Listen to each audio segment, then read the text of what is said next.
I've been with him for 3 years now, and my ex is still trying to get back with both of us.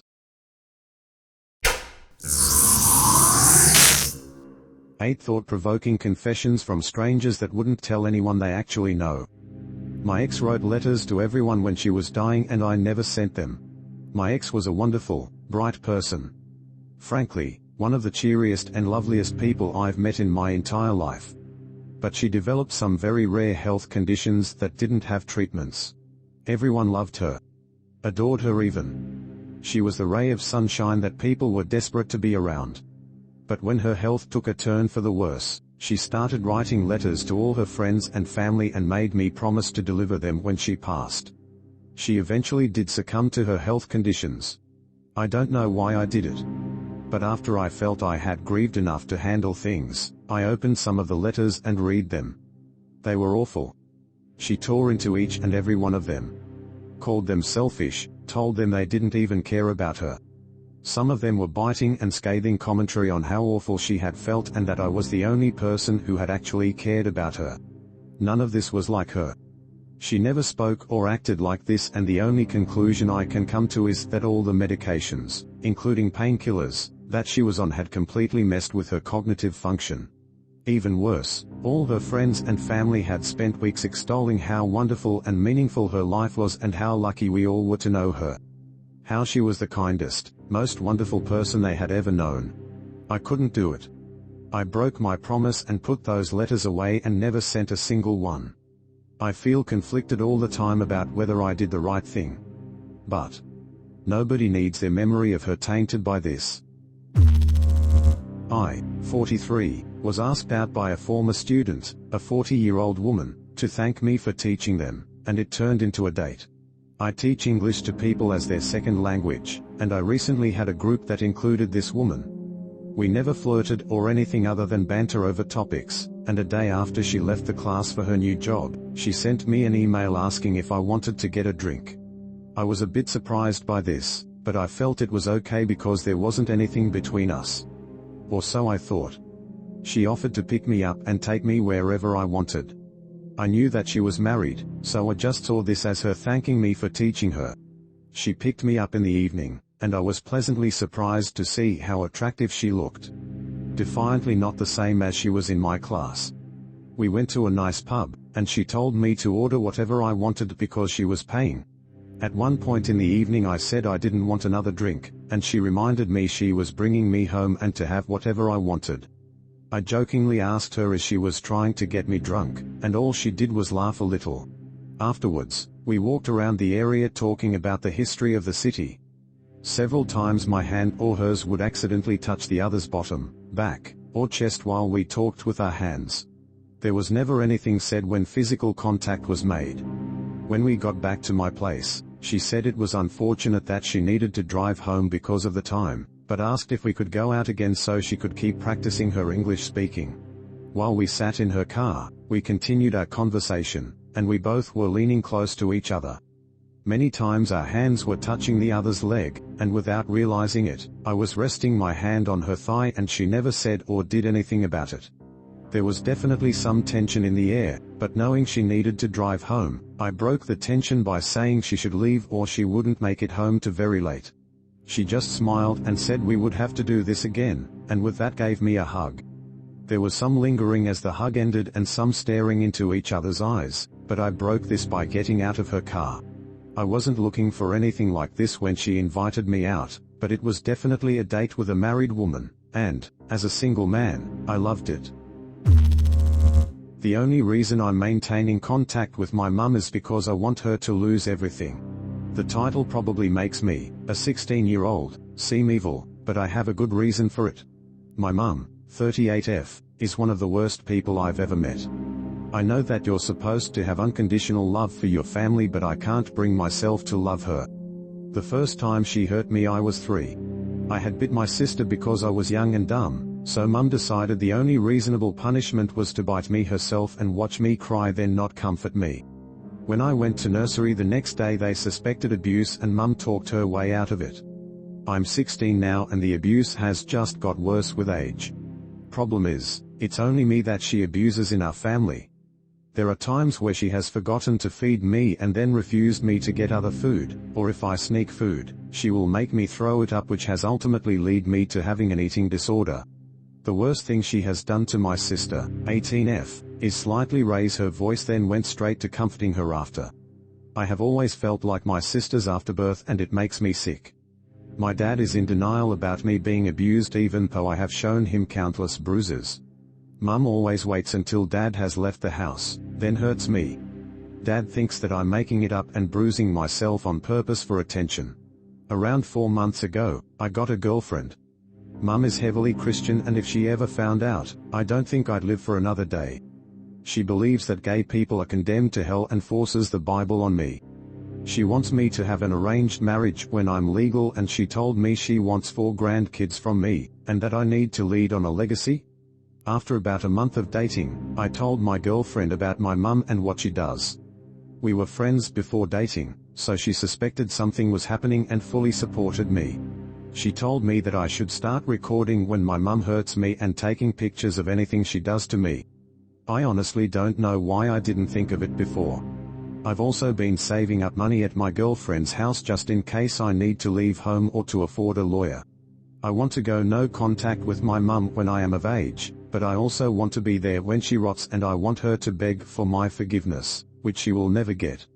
It's sort of fun to watch her abuse me, not knowing she is building her own grave. I stole my ex-wife's boyfriend on purpose. I, 33 am at the time of this story, had a wife, 34 then, who cheated on me with some 28-year-old. I found out through our 8-year-old daughter when she wanted me to put on a show for her, and I saw the notifications from my wife's Facebook. We have a 14-year-old daughter, 8-year-old daughter, and 6-year-old son, and I had spent 99% of my adulthood with this woman, so as you can imagine I was crushed. What hurt even more was that after all the legal problems were solved and we got a divorce, she moved in with that guy and was always bragging about how great he is, not only to her emotionally but also physically. The kid stayed with me, and our kids started resenting her rather quickly. 1 year later, and she made the mistake of letting her boyfriend try to spend times with our kids alone. Obviously it happened in my home as the kids refused to go anywhere else. Me and him started talking because of this, and we got along really well. Months later we became such good friends that my kids honestly liked him more than my ex-wife, and I broke down and told him about my ex-wife and how we split up. To his surprise, apparently she told him we were split up and that I was abusive towards her, so the cheating was completely new to him. He didn't confront her, but I could tell he started resenting her. Her second mistake was going on a 2-month trip to Germany, leaving 2 bisexual men unsupervised who were getting a little too close, and one of them being her ex-husband, who's one of the prettiest people alive. I purposely started seducing him, not gonna lie. I liked him, and I hated my wife for what she had done. He doesn't look a day over 20, and I don't look a day over 25. While my wife looks like she's 45, she refuses to wear face cream when at the beach and constantly gets tanned, so it wasn't that hard to get him to be with me when not only had she lied to him about things, she was constantly nagging him to get him to give her money. The Germany trip was funded mostly on his money. He would get accused of cheating when he wasn't. She was at some point technically, and she had apparently gotten his dog put down because when she was supposed to be watching it, it got ran over. Not to mention her trash-talking his family and his dead sister. When she came back, she had a rude awakening when I kissed him to say hello. Let's just say my kids love me. My then 15-year-old specially thinks the whole situation is hilarious, and she had to move out and stop living on his money. I've been with him for 3 years now, and my ex is still trying to get back with both of us, literally even brought up polygamy once. Anyways, I'm not guilty about it, just wondering how I could get her to stop bothering us, but I think just us being rude to her will eventually get her to stop. I'm 38 now, he's 33, my daughter is 18, the other is 12, and my son is 10. My wife is 40 but looks every day over 85. To all the ugly people, what's something that happened to you in school stuck with you, and still sticks with you to this day? I really want to know. I'll go first. One incident always comes to mind. We got a new girl at our high school. We'll call her Jenna. The teacher asked me to show her around. She was a really pretty slim blonde girl. Of course I did. I remember taking her through the halls, showing her where everything was, and showing her the locker room before lunchtime. She sort of just stuck by my side because I was the first person she met at our school and I didn't mind. I recall her being a really nice girl. I always sat on the floor at lunch, never enough tables and didn't really have a friend group, so the floor was my spot. She sat with me and we talked about where she was from, how long she was staying, etc. All of a sudden, this senior approached us out of nowhere. He just looked straight at Jenna. Didn't even make eye contact with me and said, "You're way too pretty for the floor. Come sit with us." She hesitated and looked at me instantly. I nodded and smiled at her, telling her it was fine so she wouldn't feel guilty. And she shouldn't have. The truth is, she truly was way too pretty to be sitting on the floor with me. I remember my self-esteem being crushed. I went home, had dinner, then cried myself to sleep that night. Me and that girl never talked again. She made prom queen 2 years later. Since then, I've lost over 20 pounds but still struggle with my self-esteem, which is to be expected. I used to be racist, but I'm trying to do better. I'm a 33-year-old white man. For context, I'm not trying to blame other people for my behavior and choices, but I sort of consider myself a product of my environment. My parents were both super racist.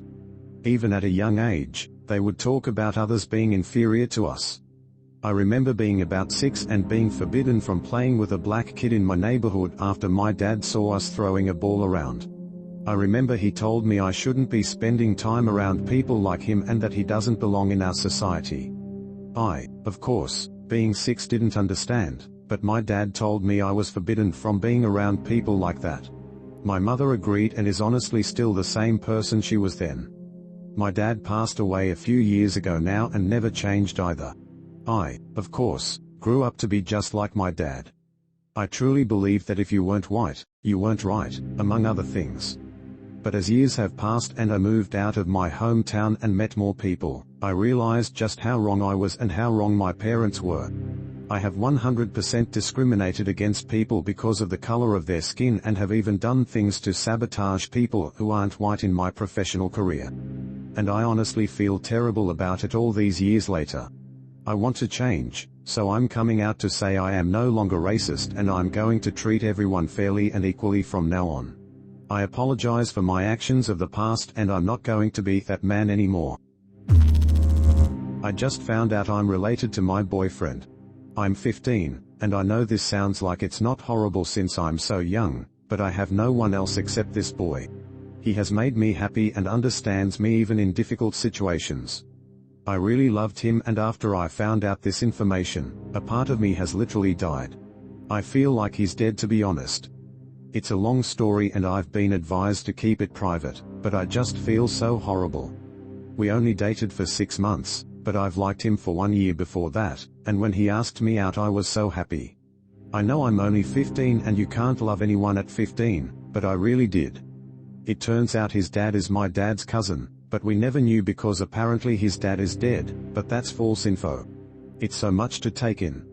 Not only did he find out his dad is alive, but we are related. It's so messed up, it's like a Jeremy Kyle thing. We had an argument once and I was scared we would break up, but this is worse. I don't know how to handle this. When I was a kid I had to go to the emergency room because I stuck a golf ball up my butt. I am a 26-year-old male and in my defense I was 8 years old when I did this. I don't even know how the idea got in my head. I just remember being bored one day, dropping my pants and pushing the golf ball in my butt because I thought it would be funny to poop it out. I was right, it was funny, so I kept pushing it in a little bit and popping it back out of my ass. Unfortunately my mom called my name while I was shoving it in and I got startled, clenched and puckered and it sucked it in too far for me to reach. I tried to push it out but it wouldn't come out. I pulled my pants up really quick because I didn't want my mom to come see me like that. I was really scared though and the golf ball was very much stuck in there. I kept trying to poop it out but keep it a secret from my parents because I didn't want to get in trouble and I was embarrassed. The next day my mom found me crying and fingering my bum trying to reach the golf ball. Obviously she was shocked and at that point the jig was up. I confessed to my mom crying that I got a golf ball stuck and couldn't poop it out. Then she did the unthinkable. She called my dad from the other room. My dad came in, saw me crying with my pants down and asked what was wrong. My mom told him and he just stared at the wall and muttered something in shock. He put a hand over his face, sighed and said, "Well, if he can't get it out, we have got to take him to the doctor because I'm sure as hell not going in after it." So my parents took me to the doctor while I cried the whole way. I still remember my parents checking me into the emergency room. My mom was holding me and I remember my dad's pure shame and embarrassment when he had to tell the lady at the desk what was wrong with me. I remember she said, "I'm sorry, did you say?" and my father interrupted, "Yes. He has a golf ball stuck in his bum," and sighed deeply. She asked some other questions and checked us in. Eventually we got back there, I had an X-ray done and thankfully the doctor was able to get it out. After multiple hours we finally headed home later in the evening in the most quiet car ride ever. As we got in the house my dad asked me to sit down. My bum was still kind of sore but I sat on the couch and he told me simply, "Don't put random things in your bottom. Especially not my golf balls. Okay?" With tears in my eyes I nodded and my mom tucked me in. We never mentioned it again until I was golfing with my dad a couple years ago and I asked him to hand me a ball and he said, "Don't go shoving it anywhere now." I hope you enjoyed these confessions. Did any of them make you think? Let me know in the comments below. Be sure to subscribe to the channel if you want to see more videos like these, and if you have time, click on the recommended box for another right now.